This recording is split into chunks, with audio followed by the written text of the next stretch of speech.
Thank you, Siddharth. I welcome all the listeners to this webinar on importance of specialization that we are conducting for potential admission seekers from University of Petroleum and Energy Studies for BTech Computer Science Engineering programs. Amongst us, we have today Dr. Manish Prateek, who is Professor and Dean at School of Computer Science. And we have Mr. Ayush Vardhan, who is Software Development Engineer at DBS Bank and is currently based out of Hyderabad. Dr. Manish Prateek is Professor and Dean at School of Computer Sciences at University of Petroleum and Energy Studies. He has been working in UPS now close to 10 years. I believe he's going to complete his 10th year in the month of July this year. And in past, he was working as Professor and Director Research in VNR Institute of Engineering in SYL Hyderabad, Andhra Pradesh, which is Telangana now. And then he was working as head of department at various institutions in the same state, like JB Institute of Engineering and GKR Institute of Engineering from years 2005 to 2008. He has got a rich academic experience as a professor. Ever since he joined from industry, he got recruited as a professor, and he has been a standing professor since year 2005.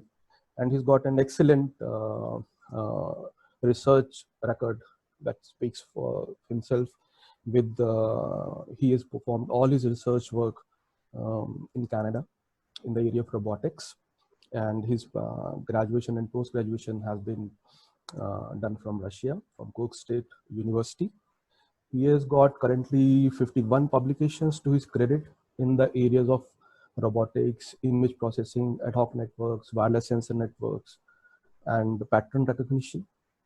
And he holds 4 patents, and the one patent that stands out, and the one particular research that stands out in today's times, that is the need of the hour, is in the area of multi-valued logic, where the logic currently we know is based in state of zeros and ones, but he had been able to create a research proposal where more than 2 states of logic have been posed, and it has been published and well patented. Prior to academics, Dr. Prateek was working in industry as manager IT and system administration, system admin from years 2000 to 2005 in the companies like Compicom and Cybertech. So that is in brief the rich and very enlightening profile of Dr. Prateek. Mr. Ayush Vardhan, he is software development engineer currently working in DBS Bank at Hyderabad. Prior to that, Ayush Vardhan was working as enterprise automation engineer in IBM, where he joined as a graduate engineering trainee in 2018. So he has been working in industry now for close to 2 years. And during his engineering, he had interned at OpenLX Technologies, where he interned on a collaborative platform, which was a quite new thing at that time. During his studentship at UPS, when he was studying in 2013 to 2017, he was a student in computer science engineering with specialization in mainframe technologies.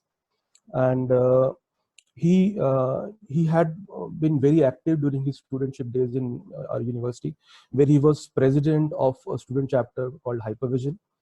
You can find those references on various social medias. And prior to joining UPS, his schooling was done from Patna, Bihar, from DAV school. And he has been a meritorious student all while, where he got silver medal when he had graduated from UPS. So to begin this conversation, for the listeners' benefit, I'll inform and start that we are going to have this conversation in 2 sections, where the first section is where we are going to have a conversation around the most prominent questions that you have as a parent or as a student, potential student. And once we are done with those general questions that bothers your mind at this point in time with regards to specialization, in the second half, we'll be taking your direct QAs. So I will request all the listeners to keep noting down the points, and whatsoever comes to their mind, they can take a note of it while they're listening out to this first section, and then they can start their questions. Now, to begin with, the first question, Dr. Prateek, I shall be going with you first. The first question that comes to my mind is that UPS offers CSC programs with specialization in areas like artificial intelligence, machine learning, cloud computing, DevOps, big data, cybersecurity, Internet of Things, business analytics, mainframe technologies, e-commerce, and there are so many others.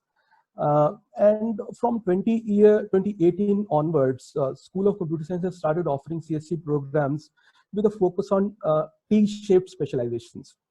And there are additional inputs now available for the students in the form of free unlimited access to huge online platform like Coursera, where plenty of MOOCs are available. And as a dean of School of Computer Science and earlier as head of Department of Computer Science, we have seen the progress of these programs over years. So please help the listeners to understand this whole journey that you have been witness to over these last 10 years at UPS. First of all, thank you, Monit, for the nice introduction. I have close to 10 years of experience in IT industry, which was my first part of life. And then I obviously joined to teaching. I worked right from system admin to IT manager level in industry. And IT manager is like the highest pedestal which you can achieve as technical person working in industry. So when I was working, in fact, when I was studying, during our days, there was no certification. There was one computer science and engineering program. You study computer science and engineering and you get a job in industry, keep working and keep learning from there itself. Slowly we saw a change, shift in industry demand. And that brought a lot of certification courses in the arena as well. So you had a time when you had AppTech, then NIT, Microsoft, Infosys, IBM, etc., providing a lot of certification courses beyond the curriculum thing. Then it so happened that the certification was not also sufficient. So industry was struggling to actually get holds of graduates who can really understand the need of IT industry as well as should be proficient enough in problem solving skill. Now these two things, when they are getting developed in two different frameworks, they never marry each other. That I have seen as interviewer. I interviewed a lot of people with a lot of certificates. Unfortunately for them, it was just a troubleshooting kind of exercise-based certification. But if anything critical happens or any changes happens in demand or supply, the same certification was not coming handful. So again, the industry required these engineers to get trained. And that was a pain point ever since I know IT industry. Getting skilled manpower to ready, who are ready to work on job from day one.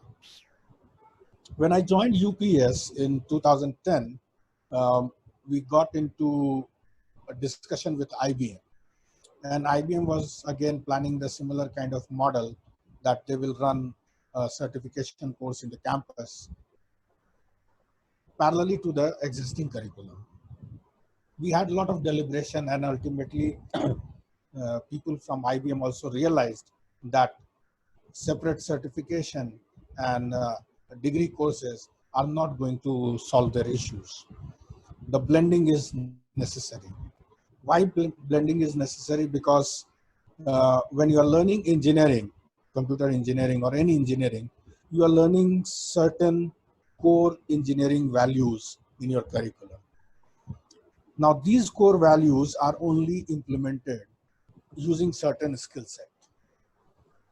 But if you learn both of them in different paradigm and there is no marrying between your core learning and the skill set desired by industry, it doesn't make any sense. So then we formulated a whole course grid where 30% of the subject came from the IT industry giant IBM. 70% courses were as it is, which is required for any computer engineering graduate. Now, our 70 to 30% ratio, this gap, was created by removing certain iterative subjects like Java, core Java, advanced Java, computer architecture, advanced computer architecture, and so on and so forth. There are certain subjects which are repetitive in nature, except for one or two units, everything else is same. So we clubbed those subjects into one, created a full batch of curriculum, which is the need for any computer engineer to know. And once the uh, basics are done, so foundation is done on the basic subject, then a skill set subject was introduced into the curriculum. And that is how the curriculum was built. That was initial phase. Then obviously after 5-6 years, again, the industry demand changed. Now industry doesn't only requires you to have only one skill set, they require you to have at least two skill sets or one skill set and one understanding of market. When I say market, actually these IT industries have clients such as oil and gas industry, banking sector. These are the bigger clients. Travel, tourism, healthcare. Everyone has different demand. Supply chain, e-commerce. So every business has different demand. Tools are same, but demands are different. Now, if you don't understand their demand, it will again be a tedious task for an industry or a person to develop IT solutions for these core sectors which require IT enablement. So we introduced a T-shaped structure, which is you take a specialization during your admission in first year, and when you go to third year, you have to select certain electives. And these electives are also like a bunch. So you select one particular bunch of elective, which goes from your sixth to fifth to sixth sem to seventh and eighth sem.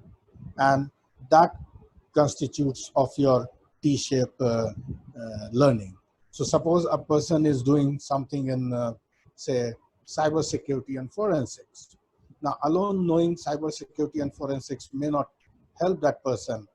And if he takes the elective from e-commerce, for example, then what can happen is he understands the value of e-commerce and can apply the security methods on top of that e-commerce tool.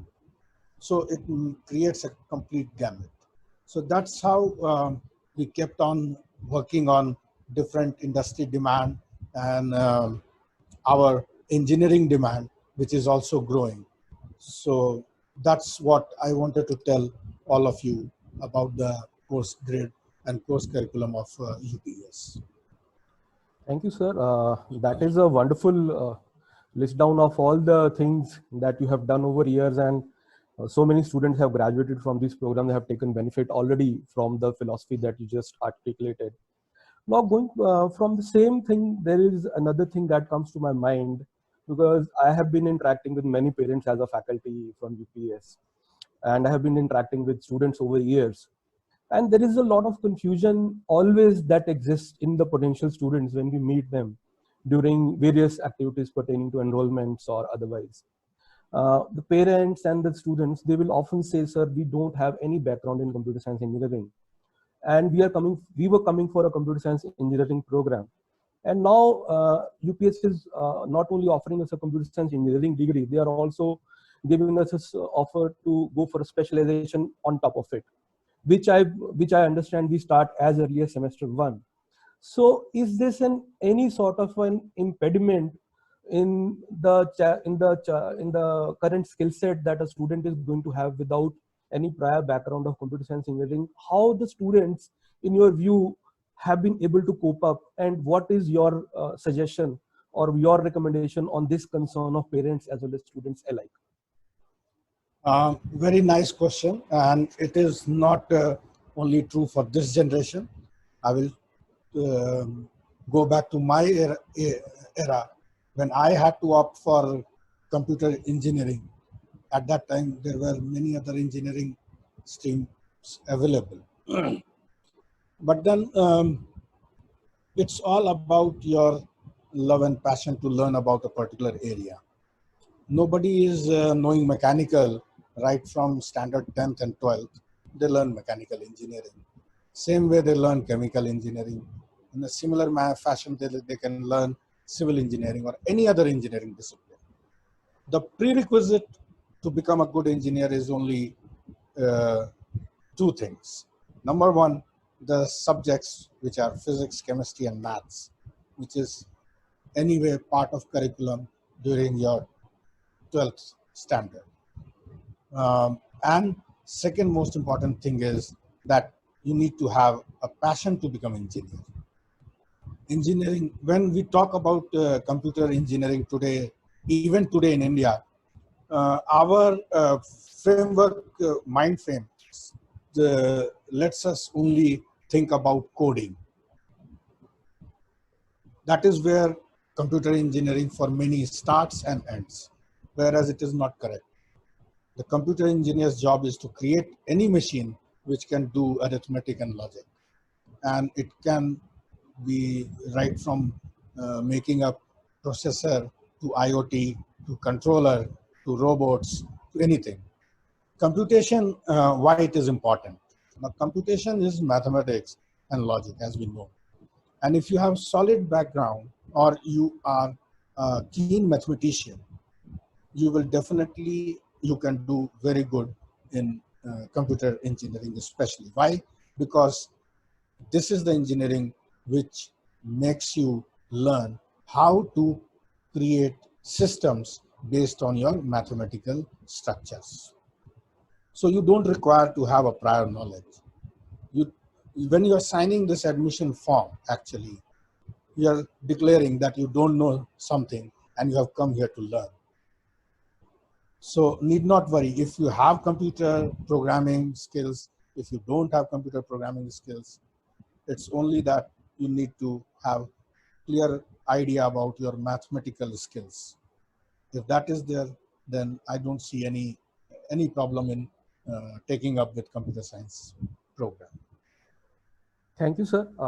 That is a very good light that you have shared on this doubt that we so predominantly see in many students' minds. So now, Ayush, now this brings me towards you. You had been our student from year 2013 to 2017, and your journey also is kind of synergistic with, in many ways, that you have seen this 10-year journey of School of Computer Science, and you have been part of this journey for almost 6 years now, earlier as a student, now as alumni. And UPS offers so many specializations. Ayush, as a student and now as an alumni and a person who works in industry and has been doing so successfully and prolifically at DBS, in what way do these specialization skills are important in your view for meeting their short-term as well as their long-term career goals? Thank you, Monisa. So I'll share the experience and some of the gist. So as a student, when I was in campus, so even I was wondering the same thing, how the specialization is going to help me and other things. But later I was thankful for the exposure I received by the curriculum, and that offered specialization. So see, I understand there are different vertical in every subject, right? Like in mathematics, we have calculus, trigonometry. Similarly, in IT industry, we have different verticals, artificial intelligence, be it machine learning, big data, mainframes, and many more.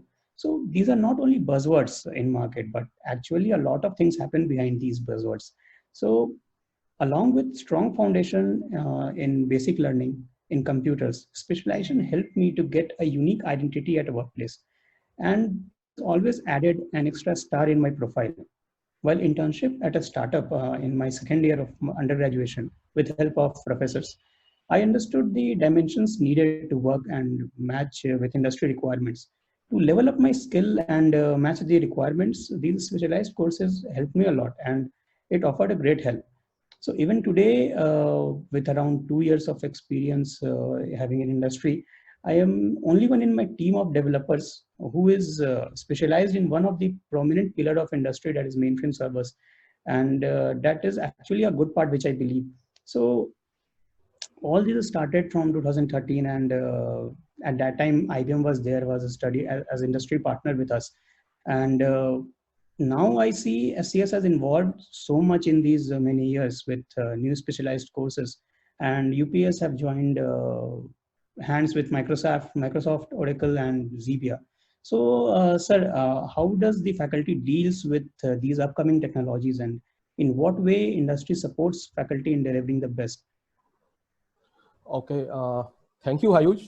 That was something surprising. You put a question back to me, and thank you for that question. In fact, I'll tell you, yes, you are quite right that we initially started with IBM, as Dr. Prateek listed out at the top of this session. And IBM was our sole industry partner, but then things do change and we evolve over years. And now we have Xebia as well as Oracle as our industry partners who are offering programs. And of course, we have tie-ups with certain tie-ups in place for our students from Microsoft as well.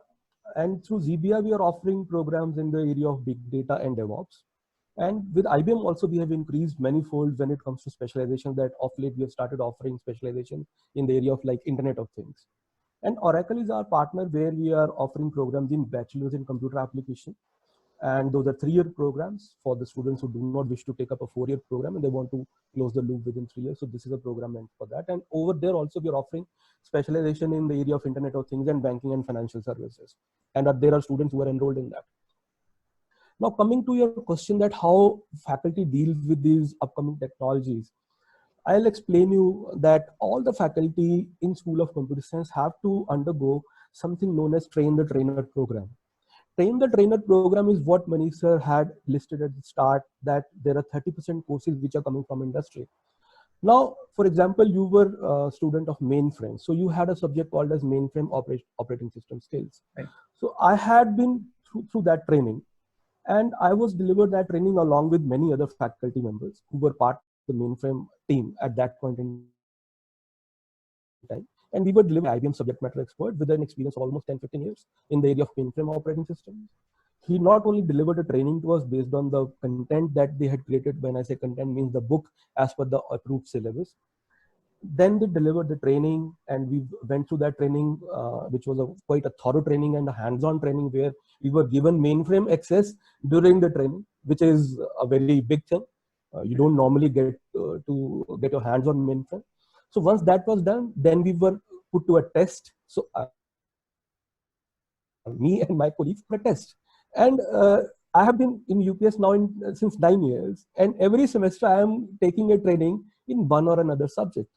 And over 9 years, I have earned 18 certifications from various industries in the area of DevOps, cloud, Internet of Things, cybersecurity, mainframes, telecom. So based on the faculty interest and their specialization and the research area that they belong to, we put faculty through this train the trainer model. So this is one aspect. And coming to your second part of the question, in what way industry supports in delivering the best. Industry, not only Microsoft, Xebia, or Oracle, or IBM, we have got close to 550 plus recruiters on campus and 200 plus internship provider companies. Like for example, when you were there, OpenLX took 4 candidates alongside you. So there were these, and there were multiple companies at that time. I still remember we had close to 120 companies which were providing internship to close to 240 to 50 odd students who were there in your batch. So this is how we operate, and we fulfill the needs of a general mass of the industry, and the know-how to do that is provided from the back end by industry giants like IBM, which is the #1 IT company. Industry giants like happens to be in the magic quadrant of Gartner when it comes to DevOps practices, and Oracle, which specializes in the ERP software, and their database management system is #1 in the world. So this is how this whole thing gels up. And thank you for that question and raising that up, Manish sir. Now the next question I wish to ask you that again, it is the addition to what I had asked you earlier. often the students, when they're coming, one thing is that they have a problem that they don't have a computer science engineering background, which is understandable. Another thing boils down in the minds of the parents as well as the students is that often they find it a challenge to find the best fit among the 16 specializations that we are offering, sorry, 15 specializations that we are offering from our School of Computer Science. So how would you suggest the students to go about the specializations on offer when they seek admission to BTech programs or the BCA program at UPS? Very nice question. What I would like to impress upon that even people working in IT industry have no idea about all the verticals. You will see people who are working in industry, they will have their own verticals idea and maybe one or two left and right verticals idea. Then there is another problem, which is through news and media, hype words. Now, a big hype has been created around, say, blockchain, or say around IoT or smart cities. Now, these hype words are just words. Really, everything boils down to the core of computer science engineering. That is one thing. Second thing is your inclination towards a particular subject. Suppose a person is very much interested in probability and statistics and maths. Then taking AI and machine learning makes a sense. But if a person who is having probability and statistics as main interest area ends up into, say, graphics and gaming, it may backfire also. Having said that, there is nothing to worry, because see, this is not that we are creating mainframe engineers or we are creating cloud computing engineers or IoT engineers and so on and so forth. We are creating computer engineers, point number one. Any specialization you opt for, that is over and above. And then you have in third year a chance of learning about the second skill set. So it's very simple. If parent and student can meet up some faculty member of our university and take honest kind of opinion from them, because that is where they can get information about all the verticals.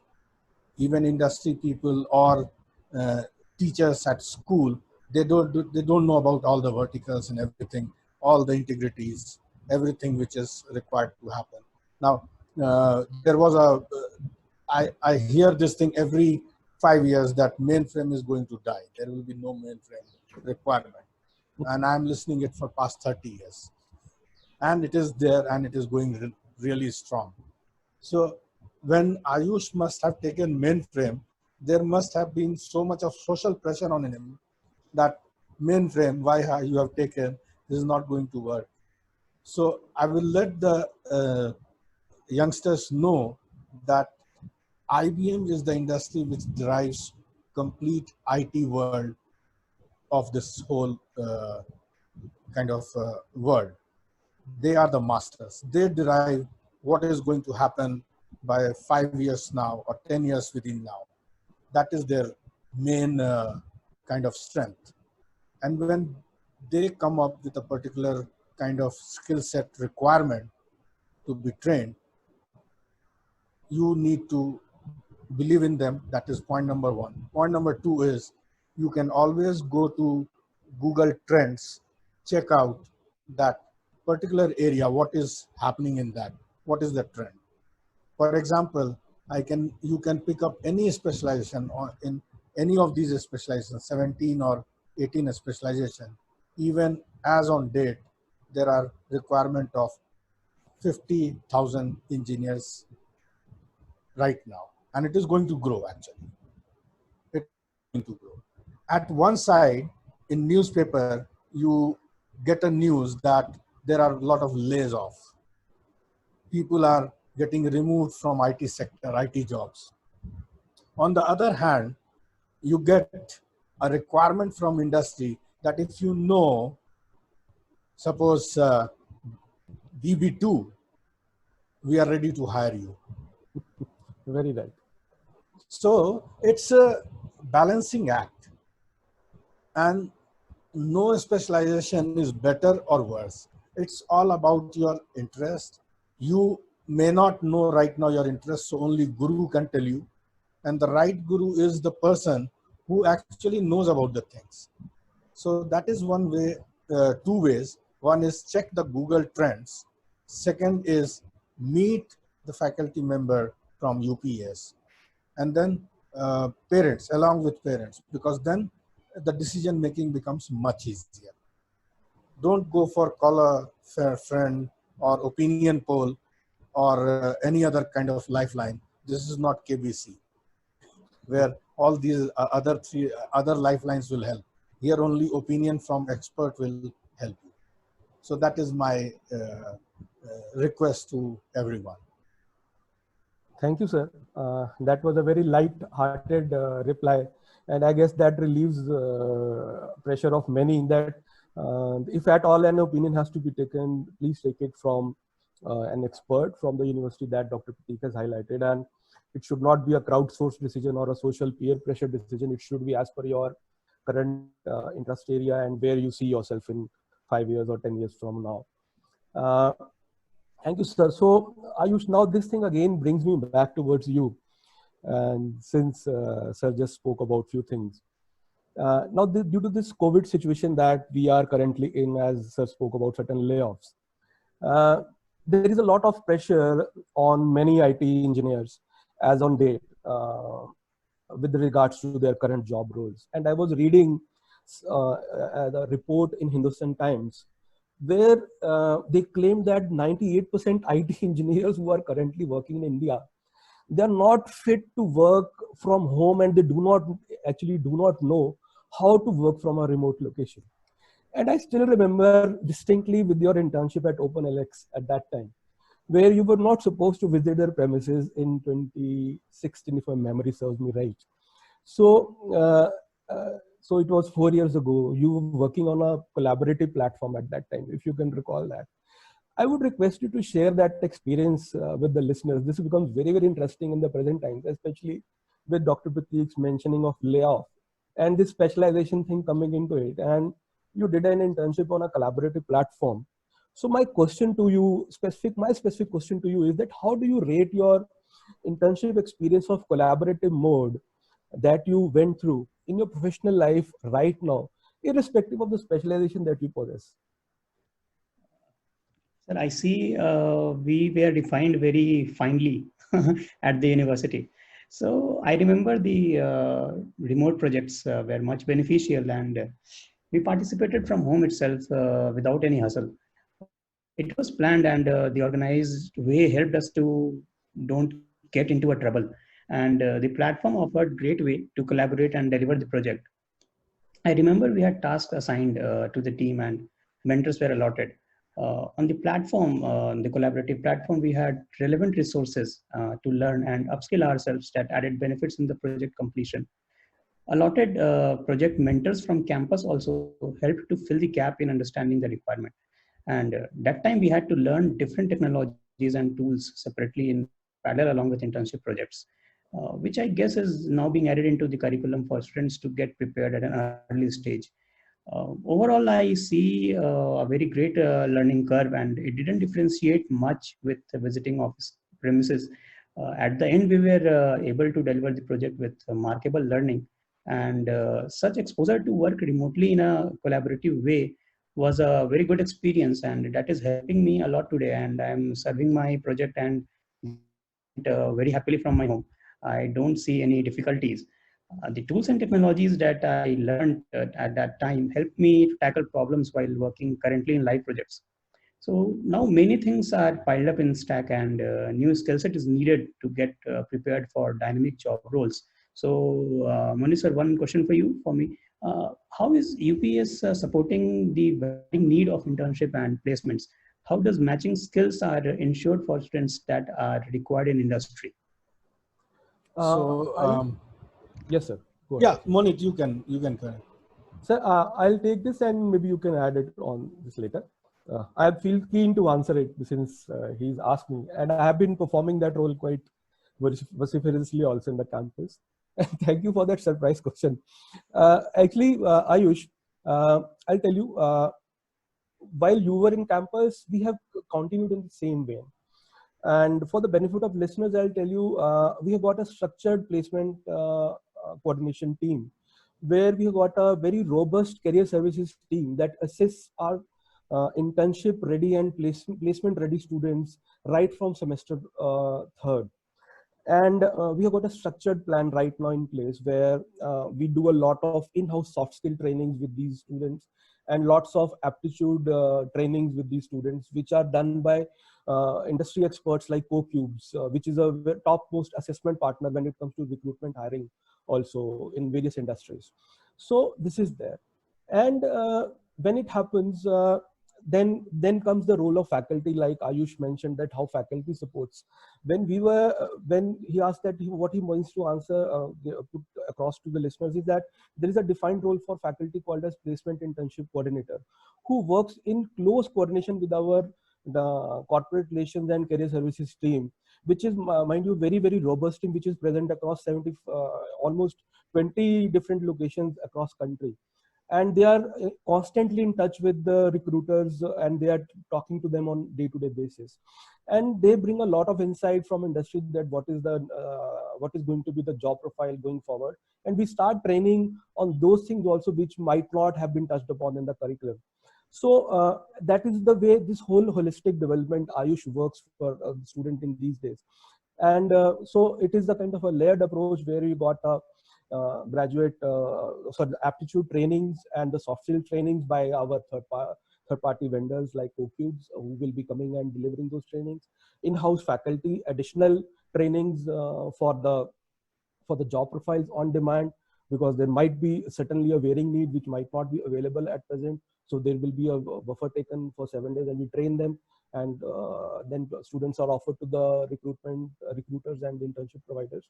And lastly, students also are quite robust and quite strong when it comes to acquiring new skills, especially with advent of Coursera. You know, now we have got access to Coursera, which is provided to all the students, and it is free of charge.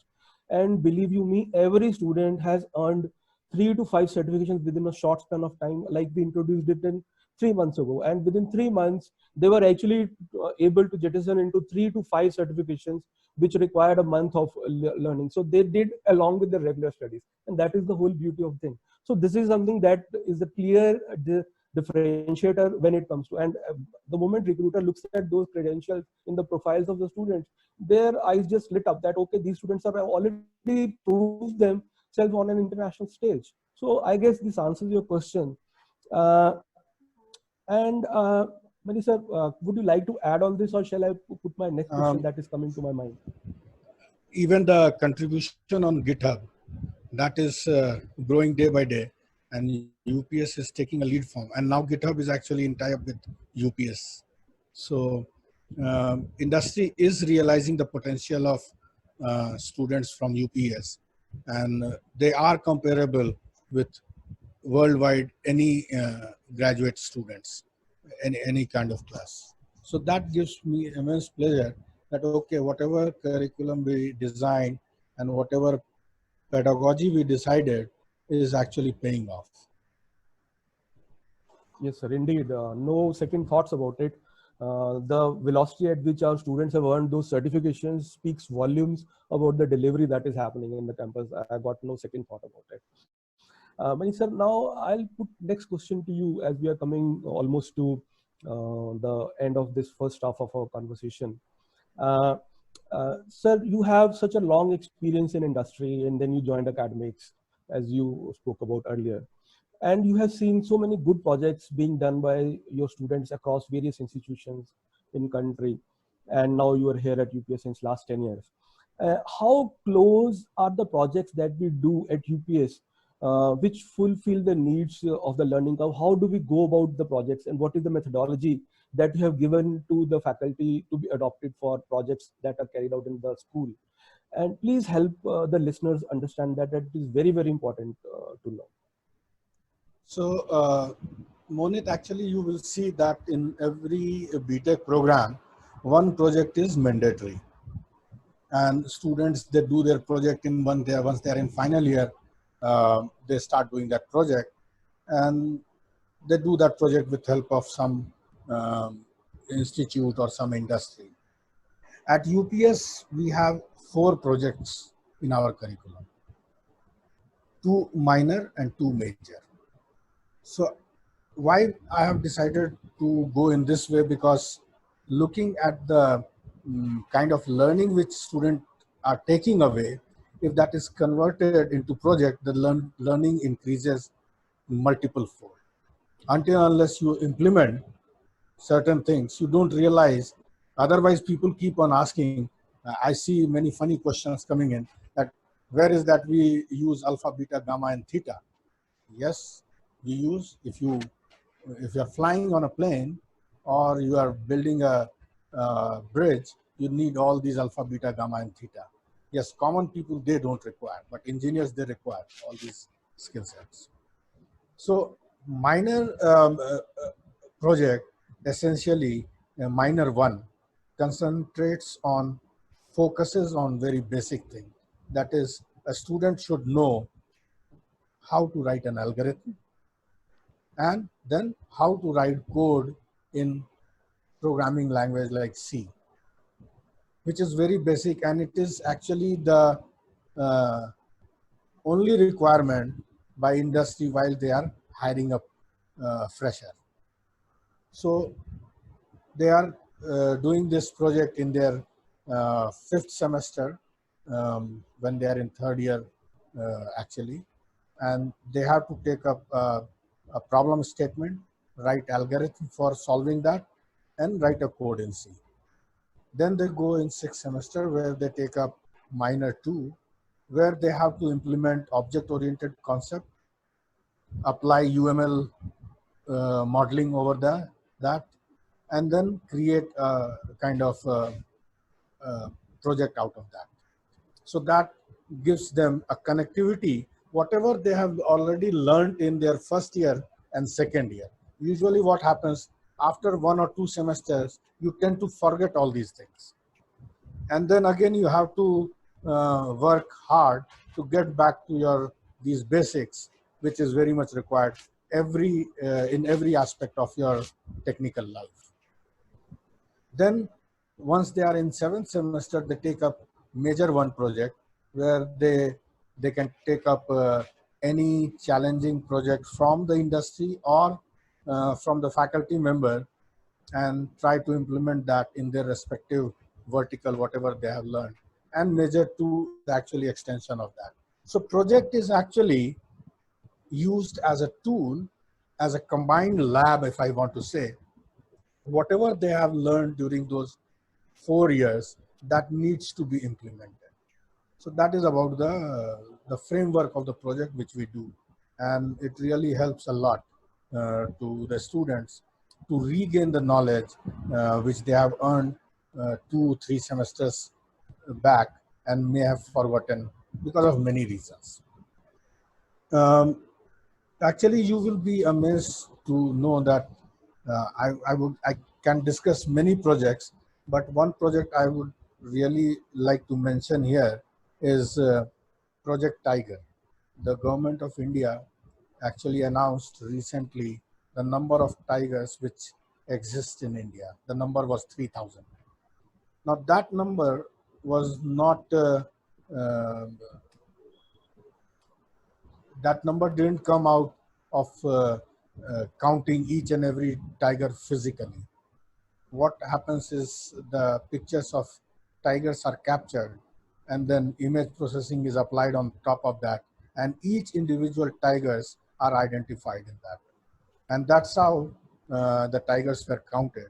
And this particular tool was created by our students at UPES. So this is what I would like to let know all the listeners that it's not only about learning theoretically.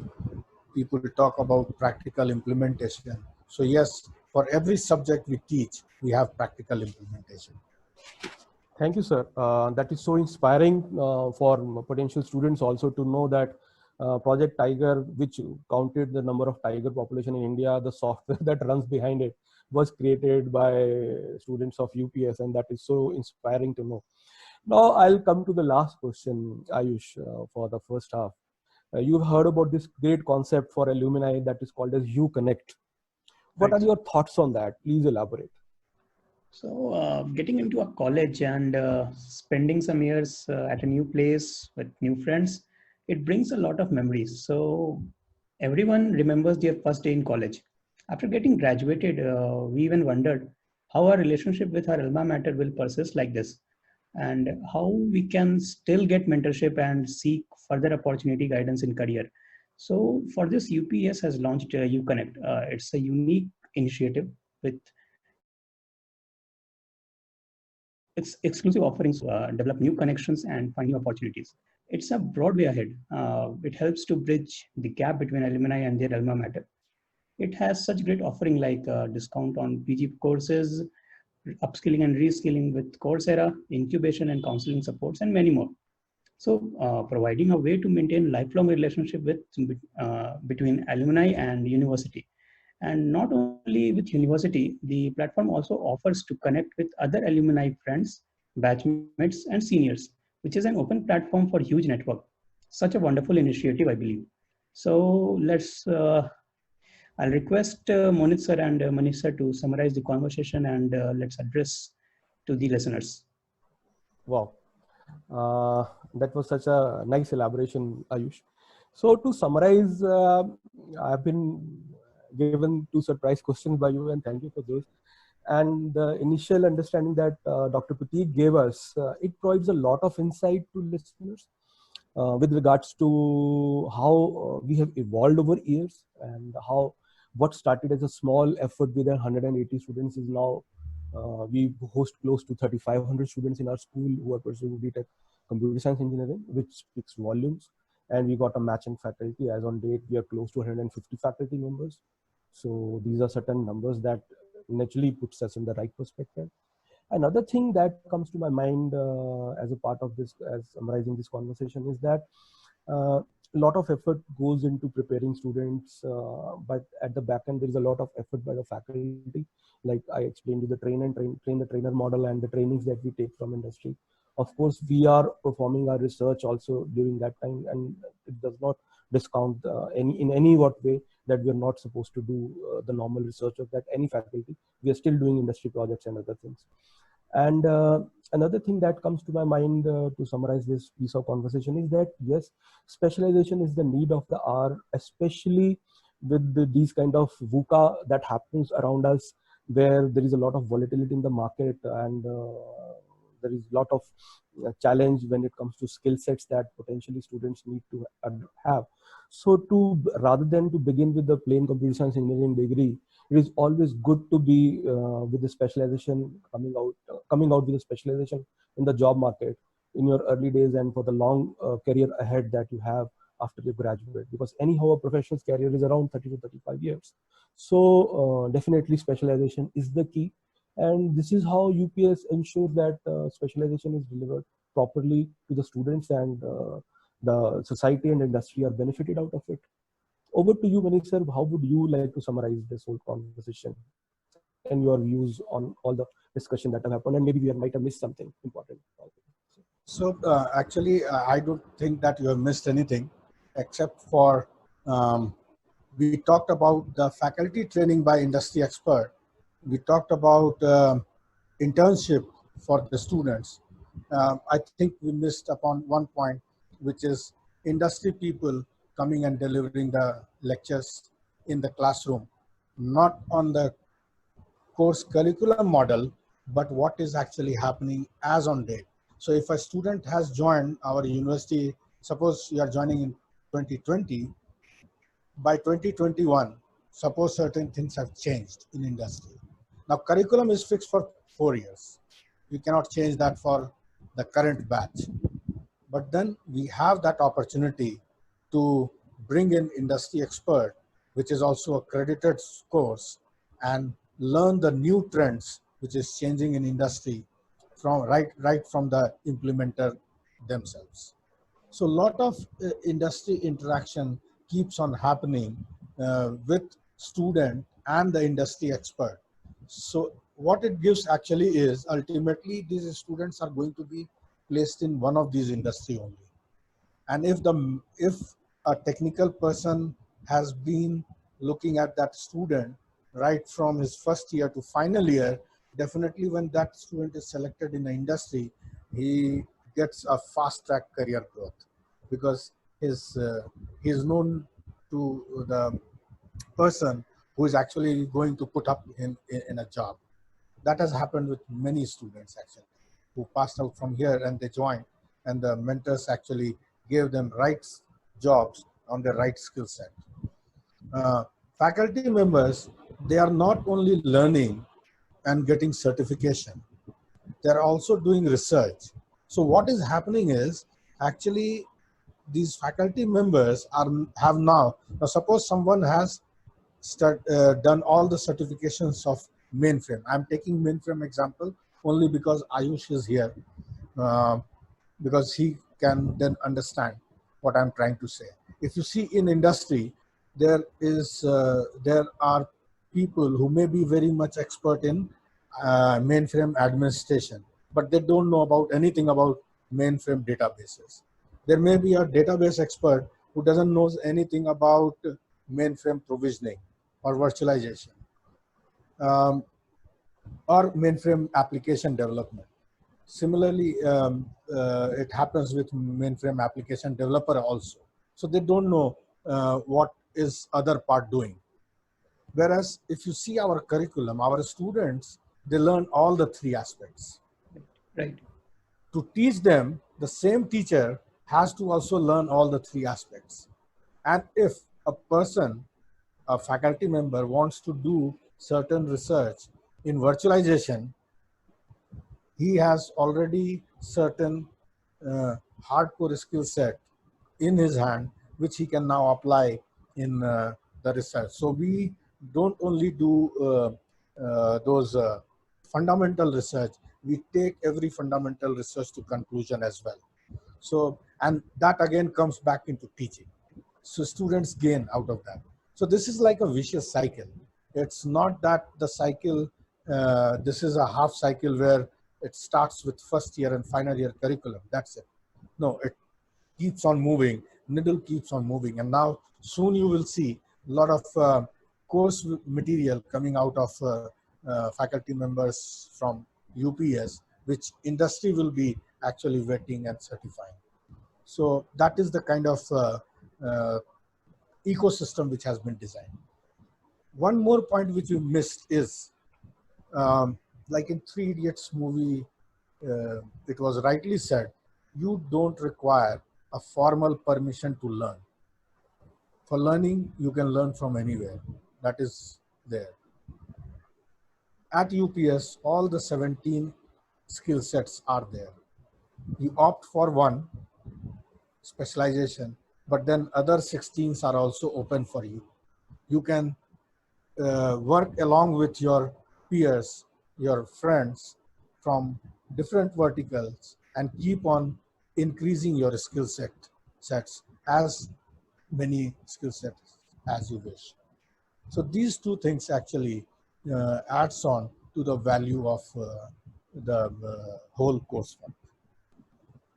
Definitely, sir. And not to forget that starting 2020, there is a blanket 25% scholarship that we are offering For to girls girl students. And that is a huge step that our university has taken for benefit of our incoming class of 2020. I mean, that is something great feature in the current enrollment cycle for our students to take benefit from. Okay, so that brings us to end of this conversation. It has been very, very enchanting and very nice conversation that we had with Dr. Prateek, Dean of School of Computer Science, and Mr. Ayush Vardhan, who is We are proud of our alumni and who works in DBS Bank as a software development engineer. So we can start taking questions. So there is this question by Mr. Himanshu Tiwari, where he is asking that how much maximum scholarship can be achieved. Mani sir, will you like to take this question, or somebody from the enrollment team can take that?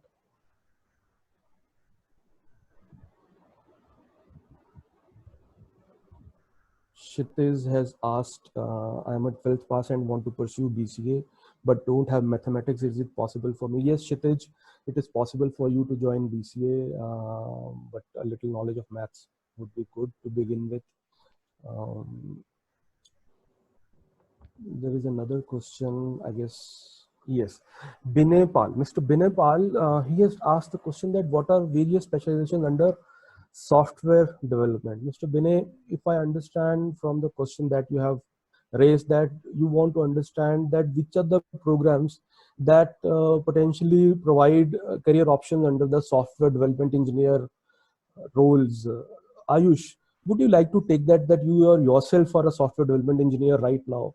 So what are the specialization or what are the particular skill sets you need to have to be in that area of software development? Ayush, I request you to be very generic, which is required right now in market, irrespective of whether you know about UPS vertical or not. Right. So considering software development, the basic, Manisha talked about initial 70% of the courses are basic computer science.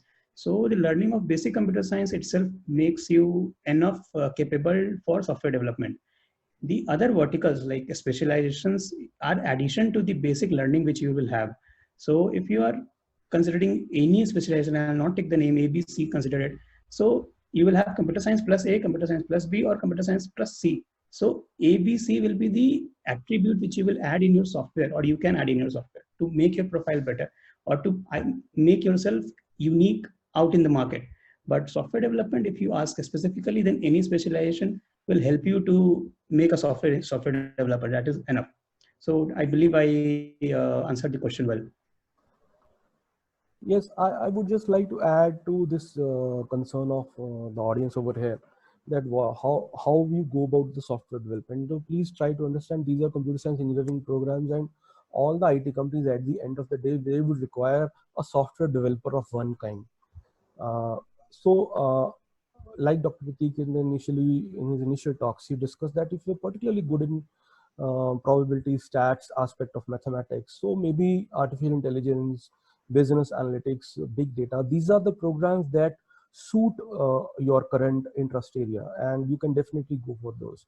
And if you want to pick up a program which are in the area of full stack thinking, so for those profiles, for those kind of job roles, the program which would be particularly suitable would be like cloud computing, DevOps, open source softwares, mobile applications. And particularly if you are, then there is another gamut from which Dr. Prateek specializes, that is the system side. His whole research work and his career has been spent in system side, and he will concur with me that there are programs which are fulfilling that particular need of the industry. For example, mainframes is one program which is from the system side. Cybersecurity is another one very big program that we have. IT infrastructure management is another program. So likewise, you have these programs. Dr. Prateek, if you can just give us this drop down of in what categories you will put these programs that we have, maybe that will answer this particular concern of the listeners. So actually, if you see, any engineering can be divided into three major segments: systemics, cybernetics, and informatics. Take any engineering. Systemics deals with system modeling, system designing, system control. Cybernetics deals with human system interaction, and informatics deals with information receiving, information dissemination, information analytics, and all. So if a person wants to become hardcore software developer, open source, open standards, DevOps, say e-commerce or BFSI, all these are oil and gas informatics. these are the major areas where a specialization can help them in becoming a hardline coder who knows about the market vertical as well. If you want to control a system, then IoT kind of system development is required. So cutting it short, actually software engineering is predominantly more part in open source, open standards, DevOps, e-commerce, banking, financial services, and informatics, healthcare informatics, and I would like to add mobile application development. So all these programs are for them who want to become good coders. Also, to answer this question, if you may permit 2 more minutes, sir, I would rather request the listeners to visit our website and go into the syllabus, and I'll request you to make an informed choice. So for a simple reason that all the syllabus that we teach is provided over there, and you can find the specialization, the subjects that we're teaching, and there is a lot of insight that you can take from the names of the subject even. And once you start googling about those terms, you find out that all of these are relevant. And of course there is Google Trends, and Google is a huge plus these days. You can seek any information, it responds you back the kind of information you're seeking. So the names of the subject can be perfectly typed into the Google search bar, and you can come to know whether it is relevant and what area it addresses to, and that pretty much settles your doubt there and then to begin with. Then there is this question by one anonymous attendee. The person is not mentioning his name, but the question is quite relevant, where he says that, or she says that I am a 12th class pass out and I've learned JavaScript, Java and Python, and do have certificates of these. So how this would help me in my college years? So Dr. Pratik, will you like to take this question up? Like I said, that prior knowledge is good. It will definitely help in you in understanding those particular programming subjects in much better way. But definitely it is not what is required. Helping is just in terms of maybe in first few days your coding skills will get enhanced in much better way. So the more you practice, it is going to help you a lot. Right, sir. So there is this question from Mr. Udbhav Sharma. So he has asked us, sir, while we do any specialization, students also have an interest in a particular field other than what they've chosen. I have a lot of interest in coding. So how can it help me contribute in a large manner in industry, especially when I am pursuing big data? And do I need to give more focus on other languages and tools that may help in my domain, which is big data? See, languages and tools are only helping hands. Until unless you have core idea, you cannot do anything. And suppose you have learned R, for example, which is analytical tool. Now, if you don't know how statistics works or what kind of statistics you need to do for a particular data set, that knowing about that tool is not going to help. So both comes hand in hand. The whole program is designed in such a way that a particular individual student, he becomes a full-fledged computer engineer. Apart from that, he's learning big data or DevOps or mainframe. So it is add-on. So whatever he's learning in theory, how it is implemented in, say, big data, that he's going to learn. So you learn mathematics and then you apply that. That is where big data comes. You learn informatics side, then you go and apply it on big data side. So it goes hand in hand. It is not that you learn only big data here or you learn only DevOps. Well, one thing I would like to add, sir, like I'll consider my example. I have specialized in mainframe, right? So in IBM, I was working with mainframe continuously for around 1.5 years. After that, when I joined DBS Bank, so I'm working in multiple verticals here. Like I'm working with DevOps also, and for software development, I need to look for the testing part also. So we can't restrict ourselves. I mean, if the interest lies behind and you are a good, I mean, you are good in coding, then you can pursue your, I mean, you can follow your interest. You can learn these things and you can implement it in the industry. That's up See, to you. That's completely tools will be keep on coming, and right. that was the problem with earlier certification model, where engineering was separate and certification was going in a different way. So Right. that was a challenge at that time. Now with this integrated model, it becomes much relevant that even if technology changes with a rapid pace, you can adopt very easily. Thank you, sir. Thank you, Ayush, for those insights. Now there is this question by Mr. Devansh Kaushal, where he is asking that does there exist a program in ethical hacking in the university? Sir, would you like to give a brief on the success of our cybersecurity program that we have, in which, of course, ethical hacking is like 5% of the whole pie? Yeah. So ethical hacking is actually only one part.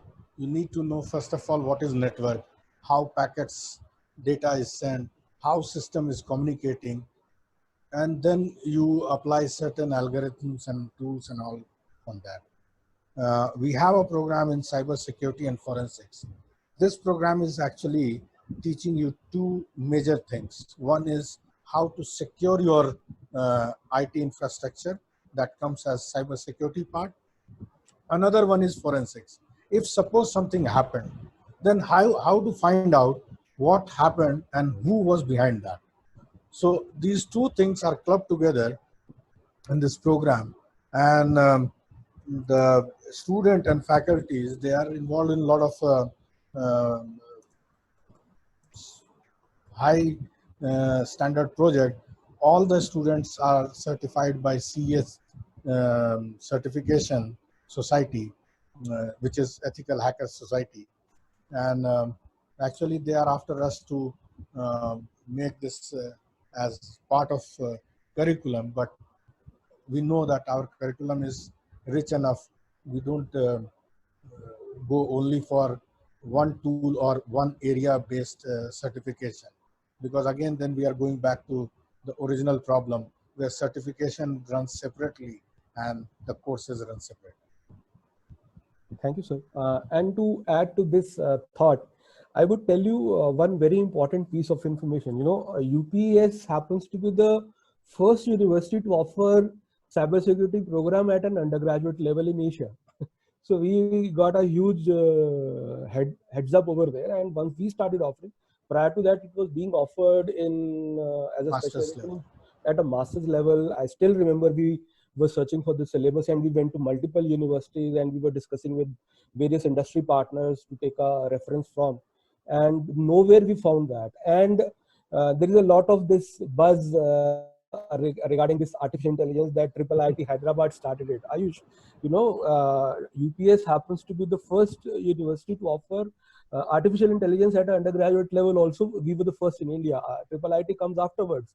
Our batch is already 1 year ahead of, our first batch is already 1 year ahead of IIIT Hyderabad. So we got many pluses to our credit. And I think our all programs are ahead of any other university. Ahead of time. Worldwide.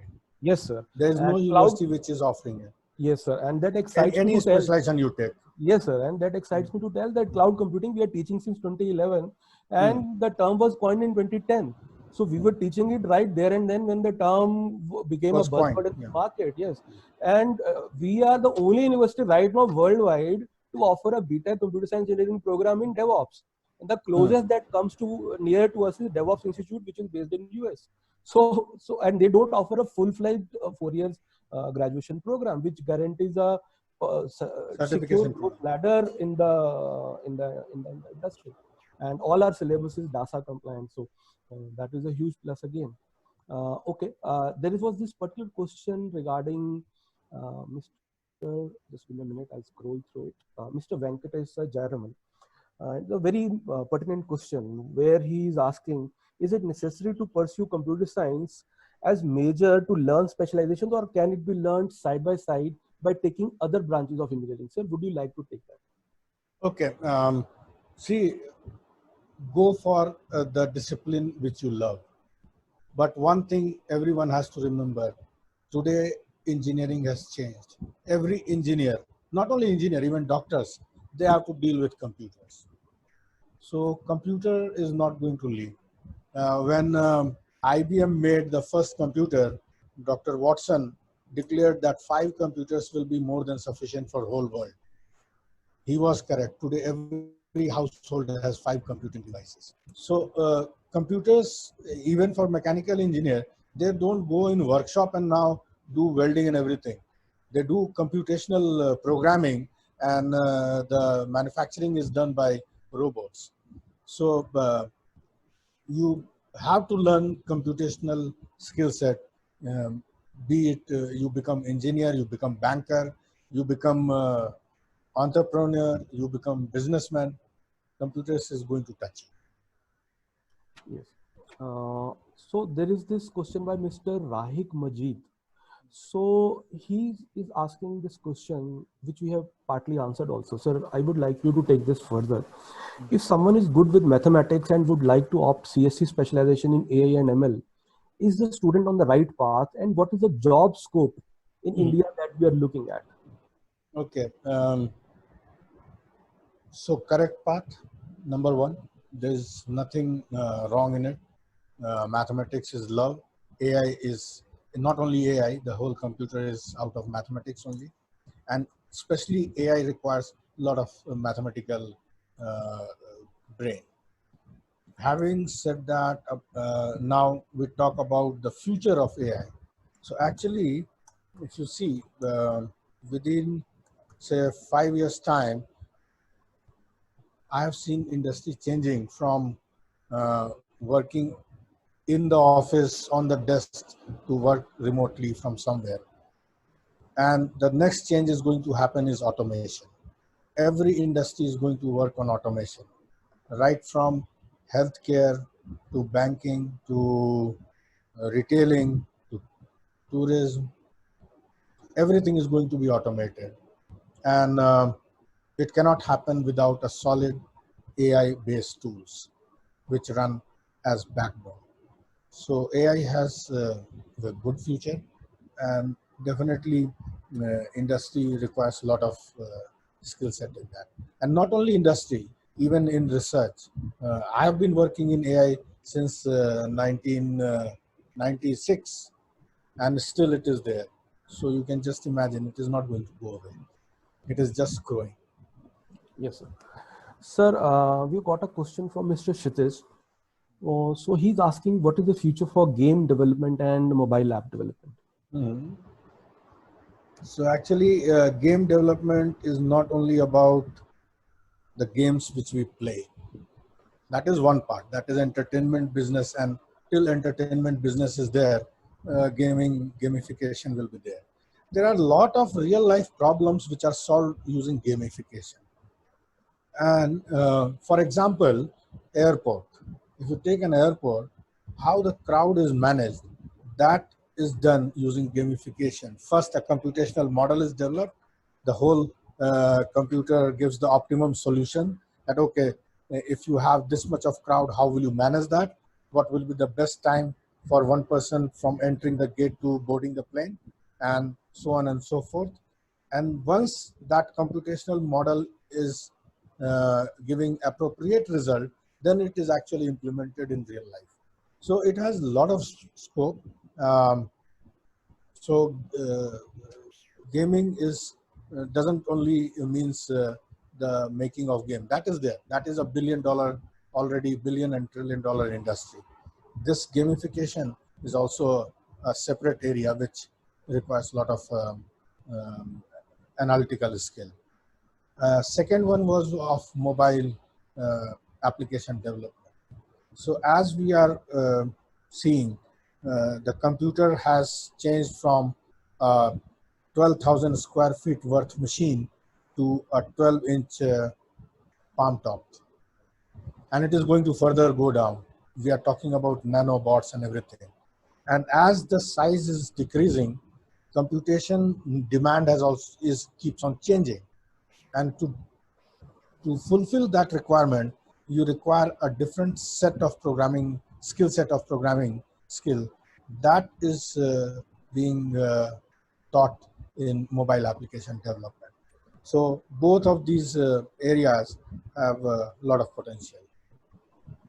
Thank you, sir. Ayush, there is a particular question which attracts your attention, where Mr. Karan Patil has asked that why this software development sector gets more paying jobs. I mean, is there any particular reason? Is it so, or is that a misnomer? And I don't. this will be our second last question. We'll be taking one more after that, and then we'll be closing it. Sure, sir. I don't see this much because with experience, like I'll share my example itself. So I joined IBM. After that, I came to DBS. So with experience, the pay and compensation increases, right? And it is not like till the time you are in service sector or you're not in a development sector, you're going to get a low pay job. It is not like that. What I have experienced till now and what I have heard till now. In the initial days, based on your skill set, based on the company requirement, it can be low or it can be high. It's just about the matching of requirement. If the requirement is matching with the company profile you are getting, then definitely you will get a good hike or a good pay. But if the skill set is not matching company requirement, then you need to look for other options. But with time, everything settles up, and within 1 or 2 years of duration, I think satisfaction, I don't know what satisfies you, but yeah, it will be good enough. So I don't see that much difference in current market. See, I would like to add here last point that what is more important? Job, first of all, hands-on experience for first 3-4 years, or money. In my views, if you have job experience of 2-3 years of good job experience, money will follow. But if you have initially you have got good money, but not so good job experience, then definitely it will be a problem. What happens is, if you see the product companies or wherever the products are developed, their initial salary for freshers will be low. Why? Because they are doing certain high profile job, even to understand that a fresher requires some amount of time. Whereas in service industry, your initial salary will be higher in comparison to that product.